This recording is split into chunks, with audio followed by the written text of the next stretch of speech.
নমস্কার বন্ধুরা, আমার ইন্দু হেসেলে আপনাদের সবাইকে স্বাগত জানিয়ে আজকে রেসিপি শুরু করছি। তো আজকে আমি বানাবো পনির দিয়ে মটর কলাই দিয়ে একটা ঘুগনি বানাবো। তো চলুন বন্ধুরা দেখতে থাকুন। তো তার জন্য দেখুন আমি একটা মশলা বানাবো। তার জন্য আমি গোটা শুকনো লঙ্কা, তেজপাতা, লবঙ্গ, দারচিনি একটা আর নিয়েছি গোবিন্দভোগ চাল, যেটাতে আমরা পায়েস করি, সেই গোবিন্দভোগ চাল নিয়েছি অল্প পরিমাণে। আর নিয়েছি গোলাপের পাপড়ি, জায়ফল, জয়িত্রী। এই সব কটা মশলা আমি একসাথে শুকনো কড়াইয়ে একটু ভালোভাবে ভেজে নিয়ে গুঁড়িয়ে নেব। আর বেশি ভাজা চলবে না, তাহলে কিন্তু মশলা বেশি খড়ে গেলে কিন্তু মশলার টেস্ট নষ্ট হয়ে যাবে। তো চলুন বন্ধুরা, আর এখানে কিন্তু ওই গোটা বিরিয়ানি মশলা যেটা পাওয়া যায়, সেই গোটা বিরিয়ানি মশলাতে কিন্তু আপনারা গোলাপের পাপড়িটা পেয়ে যাবেন। ওখানে জায়ফল, জয়িত্রী সমস্ত কিছু মশলা একসাথে পেয়ে যাবেন।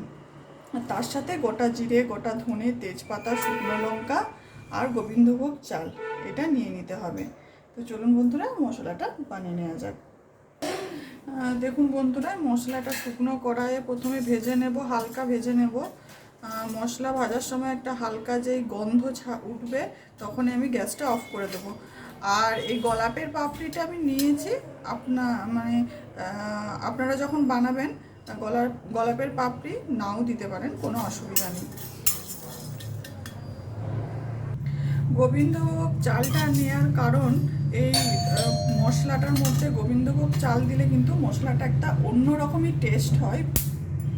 আর বন্ধুরা, যেহেতু আমি ঘুগনিটা নিরামিষ করছি, তো এই মশলার মধ্যে যদি গোবিন্দভোগ চালটা দেওয়া যায়, তাহলে কিন্তু ঘুগনিটার স্বাদটা অনেক বেড়ে যায়।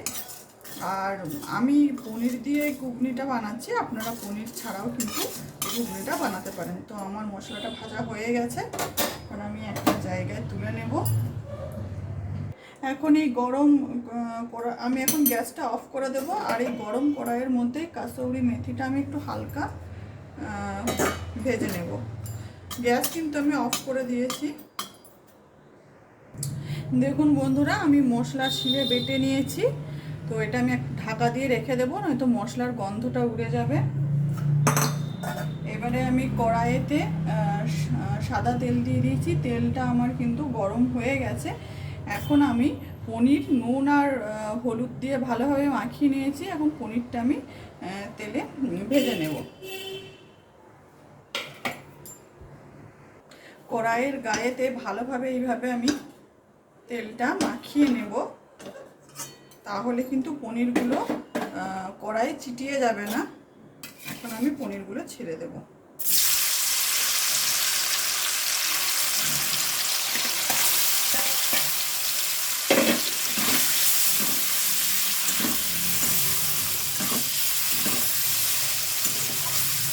পনিরটা বেশি ভাজবো না, হালকা ভেজে নেব।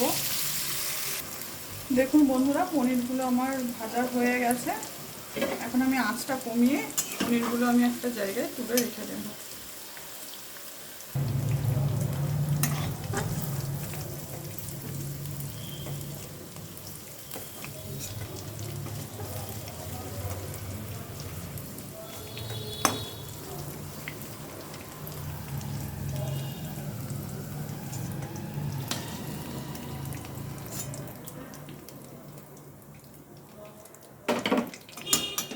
এই তেলের মধ্যে এখন আমি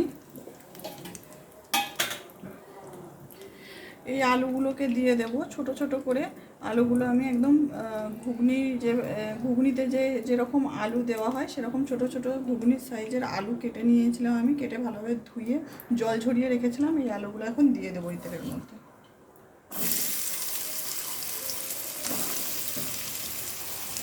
আলুগুলো একটু হালকা ভেজে নেব।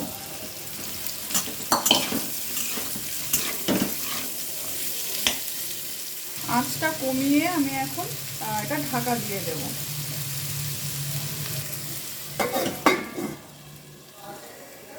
আলুগুলো কিন্তু আমার ভাজা হয়ে গেছে, আর আমি কিন্তু ভাজার সময় লবণ হলুদ কিচ্ছু দিইনি।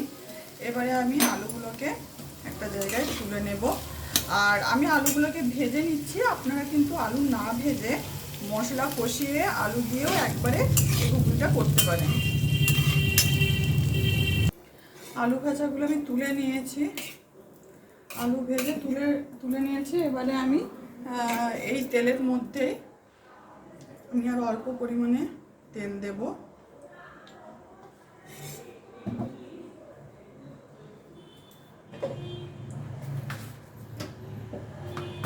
এই তেলে দেব গোটা জিরে,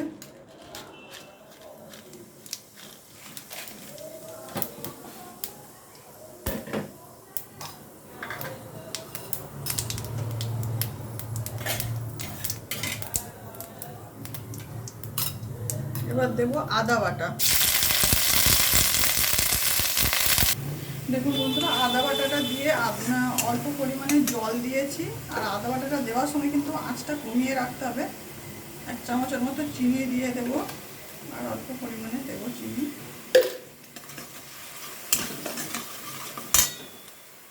দেখুন বন্ধুরা, চিনিটা আমার গলে গেছে আর কত সুন্দর কালার এসেছে, ক্যারামেল হয়ে গেছে চিনিটা। এইবারে দেব হলুদের গুঁড়ো, পরিমাণ মতো হলুদের গুঁড়ো দিয়ে দিলাম। আর দেব কাশ্মীরি রেড চিলি পাউডার, আপনারা লাল লঙ্কার গুঁড়োও কিন্তু দিতে পারেন। কাশ্মীরি রেড চিলি পাউডার দিয়ে দিলাম। ভালোভাবে মশলাটা একটু কষিয়ে নেব।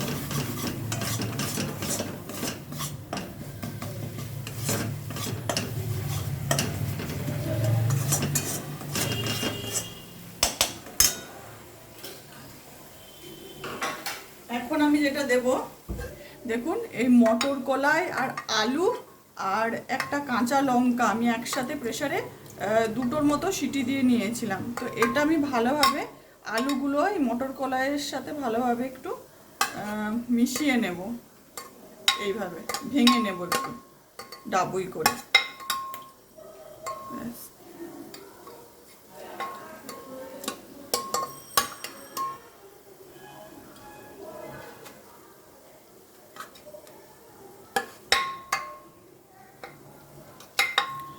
কাঁচা লঙ্কাটাও কিন্তু এটার সাথে ম্যাশ করে নেব।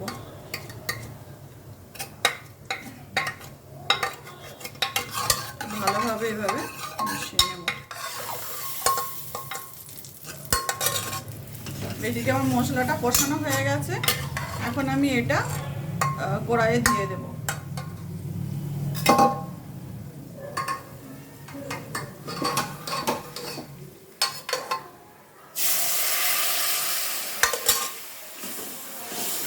মাছটা বাড়িয়ে দেব। বন্ধুরা, কত সুন্দর কালার এসেছে।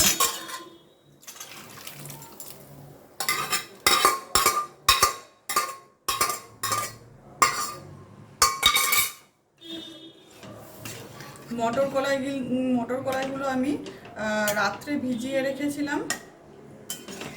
আপনারা যদি সকালে করেন তো রাত্রে ভিজিয়ে রাখবেন, আর যদি রাত্রে করেন তাহলে সকালে ভিজিয়ে নেবেন। আর আমি দিয়ে দেব ভেজে রাখা আলুগুলো।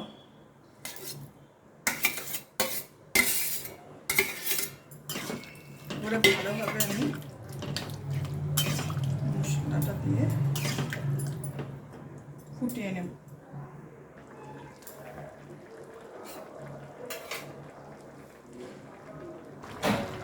এখন আমি পরিমাণ মতো লবণ দিয়ে দেব, পরিমাণ মতো লবণ দিয়ে দিলাম।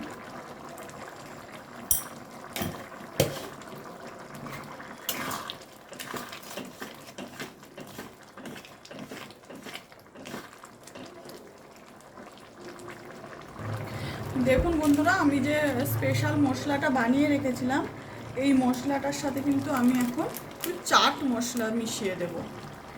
এই চাট মশলাটা এখন আমি এই মশলার সাথে মিশিয়ে দেব পরিমাণ মতো। আর এই চাট মশলাটা আর স্পেশাল মশলাটা একসাথে মিশিয়ে আমি এখন এই ঘুগনিতে দিয়ে দেব।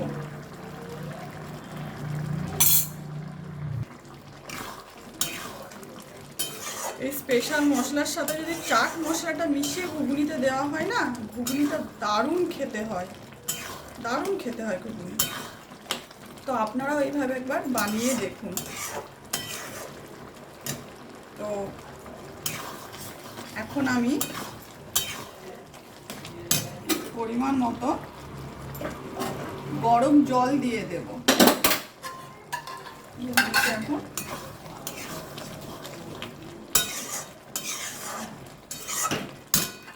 গরম জল দিয়ে দেব। তার আগে দিয়ে দেব ভেজে রাখা পনিরগুলো।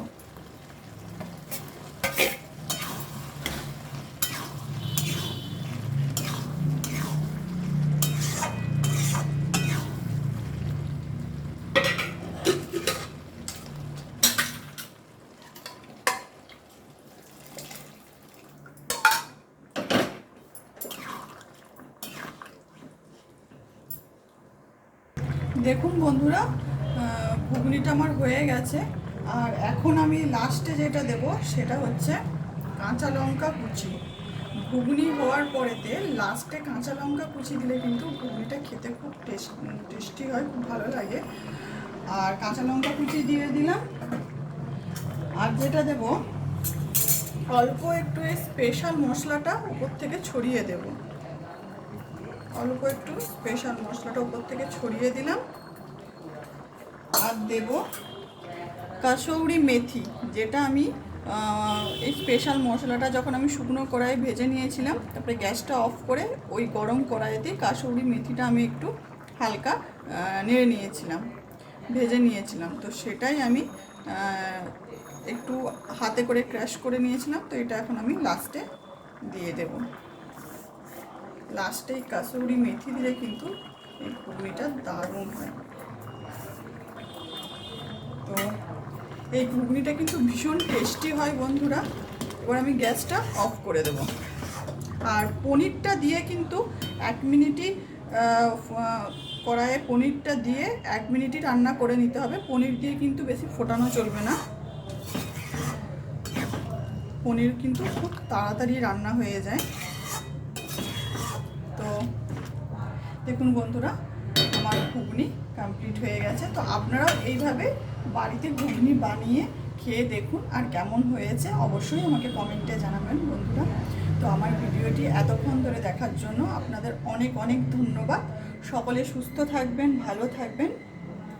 আর যদি আমার এই রান্নাটি আপনাদের ভালো লেগে থাকে তাহলে অবশ্যই একটা লাইক করে দেবেন, কমেন্ট করে দেবেন, সাবস্ক্রাইব করে দেবেন।